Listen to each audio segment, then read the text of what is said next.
Hi, welcome to the Sankofa Pan-African series. Please help us to keep bringing you our history by supporting us through by pressing your subscription button. Thank you. Now, according to Henry Louis Gates Jr. and other scholars, Africa's golden age happened around the same period when Europe was going through its middle or dark ages, its poorest ages when it was when they had crop failure, suffered from diseases and all kinds of poverty. Anyway, so starting from around year 1000, between year 1000 and 1600 AD, Africa enjoyed a period of commercial expansion, wealth, prosperity, and the founding of powerful empires and the building of new cities. However, before we get into more details about this period and the empires which emerged as a result of the Golden Age, I want us to quickly look at Sub-Saharan Africa before the period known as Africa's Golden Age. Sub-Saharan Africa was unlike Europe, Asia, and most of even North Africa, for that matter, in that it was extremely diversified. Before the Golden Age, communities were small and stateless. A lot of them were stateless. They were not unified under a, a single universal religion, empire, or state. Rather, communities tended to be organized around kinship and family obligations with no centralized authority. That is, at the state level, there were no centralized. There were, in most places, there were no centralized authorities. As such, the administration or governing of societies did not take the form of full-time occupations that we now know, because communities were small and autonomous. In other words, you didn't have like senators or politicians or people who made their living out of trying to administer communities, because communities were not centralized. Now there were also no need. So I thought there were no need for large armies and no large scale political organizations. There were, however, some similarities among some various ethnic groups, and scholars explain that this may have resulted from several waves of migrations of the Bantu people.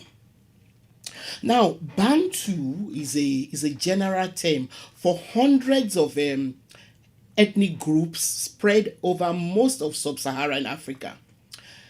They can be found in West, Southern, Central, and Eastern Africa.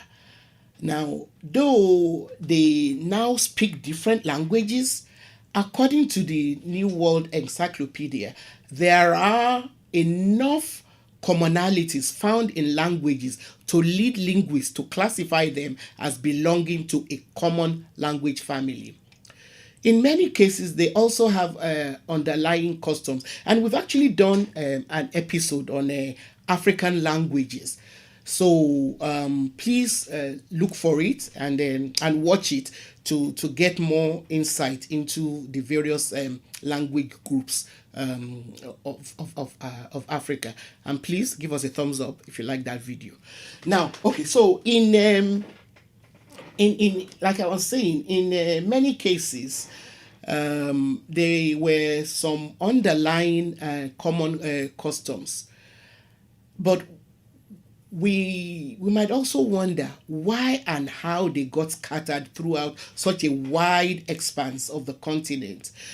And this has been the focus of a lot of research and theories. However, the jury is still out, on why they spread across such a wide expanse of the continent. Yeah. It is generally believed that the Bantus originated in West Africa, and thousands of years ago, then started spreading. It is believed that before the major, what is called believed to be the major Bantu dispersal, the southern half of the continent was populated by Khoisan speaking people. Now, after the dispersal or the spreading of the highly resourceful and adaptable Bantus, many of the communities of South Africa came under the rule of the Bantu people. They also began to trade. The Bantus also began to trade with Europeans who had more than just trade in mind, as we all know. Now, the Europeans were, of course, more focused on colonizing Africa. They were not only wily, but they had guns, and so they succeeded in forcing the Bantu populations to move wherever, in most of the places where they decided to colonize. Now, the New World Encyclopedia also asserts that although during the transatlantic slave trade, people from all over the coastal regions of West Africa were captured and transported to North America and the Caribbean.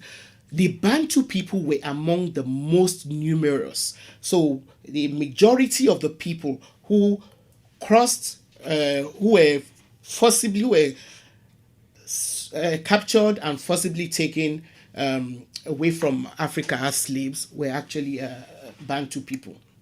This also indicates how Bantu Africans have impacted the landscape and culture of the New World, which had enslaved them. I think it would be interesting to try and track the percentage of people of Bantu ancestry through things like DNA testing.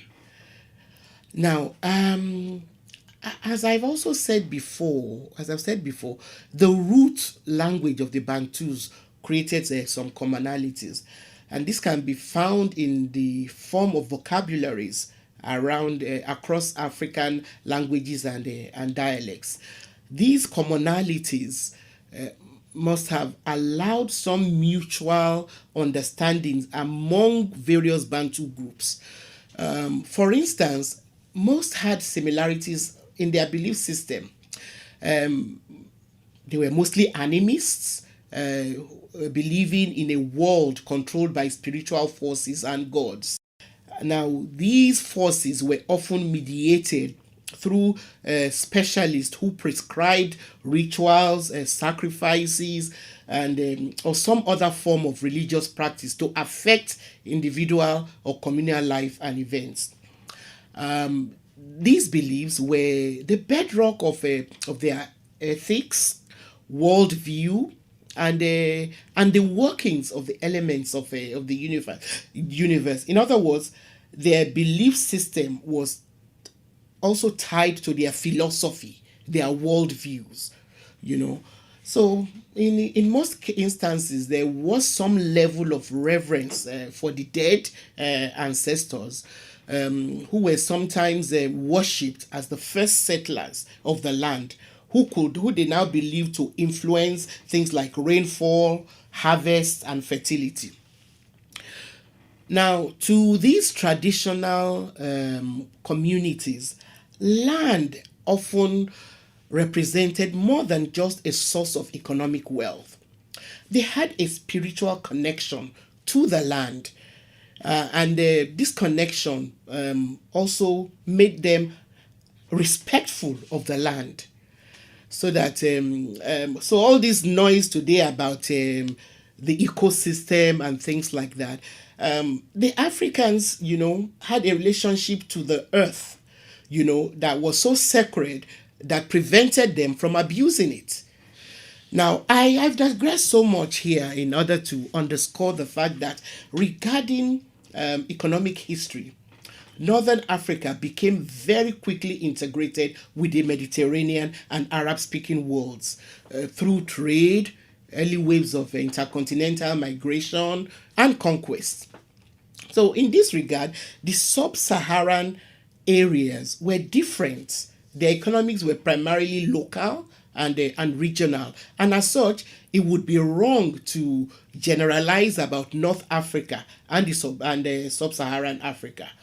This is also not an attempt to generalize about the whole of Sub-Saharan Africa. Anyway, we will continue next time. So please help us to keep bringing you our history by subscribing, sharing our videos, giving us a thumbs up, and liking us. Thank you.